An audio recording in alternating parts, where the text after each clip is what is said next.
নতুন বাংলাদেশ গঠনের জন্য নুরুল অবদান ভূমিকা আপনারা সকলে জানেন। এই গণঅভ্যুত্থানে নুরুল গ্রেপ্তার হয়েছিল, ঘোষণা দিয়েছিল হাসিনার 90% পতন হয়ে গেছে, 10% ধাক্কা দাও।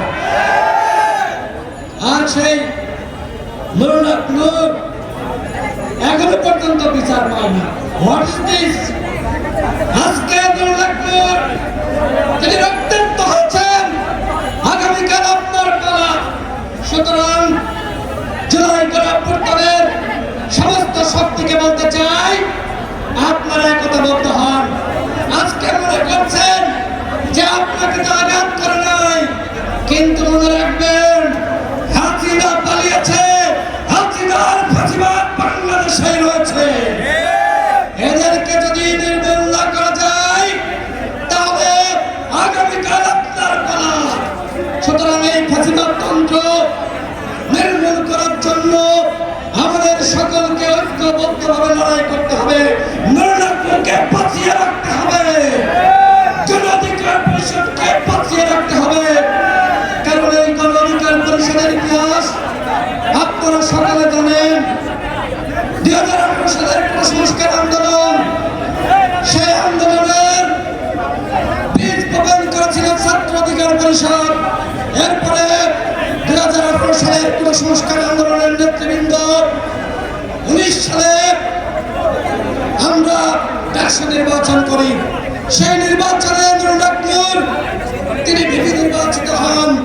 ওই সময় আপনারা জানেন তরুণ সমাজ বিভ্রান্ত ছিল, তারা রাজনীতিকে ঘৃণা করত, এমনকি তরুণদের ফেসবুক প্রোফাইলে দেওয়া থাকতো আই হেট পলিটিক্স। হাসিনা এইভাবে রাজনীতির প্রতি ঘৃণা তৈরি করেছিল, তরুণরা যাতে আর রাজপথে নেমে হাসিনার পতন না ঘটায়। আমরা 2019 সালের পর থেকে বাংলাদেশে তরুণদেরকে জাগ্রত করেছি, সচেতন করেছি এবং গণঅভ্যুত্থানের জন্য প্রস্তুত করেছি। আমরা তরুণদেরকে শিখিয়েছি আই হেট পলিটিক্স বলা যাবে না, আই লাভ পলিটিক্স বলতে হবে। এরপরে আমাদের ইতিহাস আপনারা সকলে জানেন। এই নুরুলের উপরে 21 বার হামলা হয়েছে, আমাদের উপরে 21 বার হামলা হয়েছে। আমরা কি থেমে গিয়েছি? যতক্ষণ না পর্যন্ত হাসিনার পতন নিশ্চিত হয়েছে আমরা রাজপথের লড়াই চালিয়ে গেছি। এই যে গণঅভ্যুত্থান, নতুন বাংলাদেশ, এই বাংলাদেশ আজকে গণ অধিকার পরিষদের কতটুকু অবদান আপনারা সকলে জানেন। সুতরাং যদি আপনারা স্বপ্ন দেখেন রাষ্ট্র সংস্কার, গণহত্যার বিচার এবং সুষ্ঠু নির্বাচনের মাধ্যমে গণতান্ত্রিক যাত্রায় আমাদেরকে সামনের দিকে অগ্রসর হতে হবে, সেক্ষেত্রে গণ অধিকার পরিষদের সভাপতি নুরুলকে সমর্থন করতে হবে, গণ অধিকার পরিষদকে সমর্থন করতে হবে। গণ অধিকার পরিষদ আগামী ভবিষ্যৎ, বাংলাদেশের ভবিষ্যৎ। আমি সর্বশেষ বলবো বন্ধুগণ, নুরুলের উপরে কেন হামলা করা হলো? নুরুলের উপর হামলা করা হয়েছিল একটি আনস্টেবল পরিবেশ তৈরি করে আর একটি একাকার সৃষ্টি করার জন্য। আমরা রাজপথে ছিলাম, মানুষকে সাথে নিয়ে আমরা সেটি মোকাবেলা করেছি। এই বাংলাদেশে কোনোভাবেই আরেকটি একাকার গণ অধিকার পরিষদ সৃষ্টি হতে দিবে না।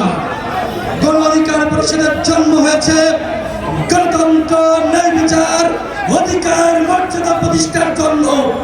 গণ অধিকার পরিষদের জন্ম হয়েছে জাতীয় স্বার্থ কায়েম করার জন্য।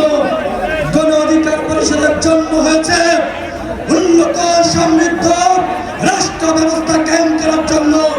সুতরাং যতক্ষণ না পর্যন্ত এই বাংলাদেশ গণমানুষের দেশ হিসেবে প্রতিষ্ঠা পাচ্ছে, গণ অধিকার পরিষদকে হামলা করে, মামলা দিয়ে, রক্তাক্ত করে আমাদেরকে দমন করা যাবে না। নুরুলকে হত্যার উদ্দেশ্যে আপনারা হামলা করেছিলেন, যেখানে হামলা করেছিলেন সেখানে নুরুল ফিরে এসেছে বীরের বেশে। নুরুলকে আপনারা শত চেষ্টা করেও আপনারা হত্যা করতে পারবেন না।